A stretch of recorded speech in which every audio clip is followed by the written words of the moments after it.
ప్రణవ మహత్యం.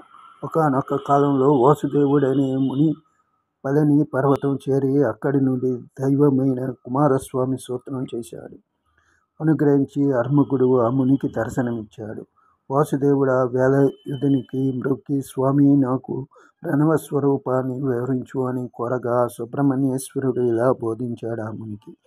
ఏ మంత్రానికైనా సరే మొట్టమొదటి చేర్చి ఉచ్చరించే ఓం అనే శబ్దాన్ని ప్రణవం అంటారు. ఓంకారానికి అనేకాలైన అర్థాలు చెప్పబడ్డాయి. బ్రహ్మేతరులకు శబ్దం ఉచ్చరించేందుకు అర్హత లేదని చెప్పబడింది. ఎవరైతే ప్రణవాన్ని ఊహిస్తారో వారికి సర్వ అభిష్టాలు నెరవేరుతాయి.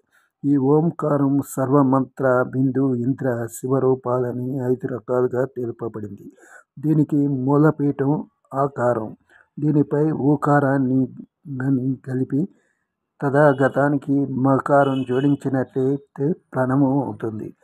శ్రీవల్లి సుబ్రహ్మణ్యేశ్వరుడిలా వాసుదేవునకు చెప్పాడని సూతుడు చెప్పింది విని పరతత్వ మండలి భేదం ఈశ్వర శరీరబద్ధమై ఉందని కదా అని అది వివరించమని కోరారు మునులు. సూతుడు ప్రవచింపసాగారు.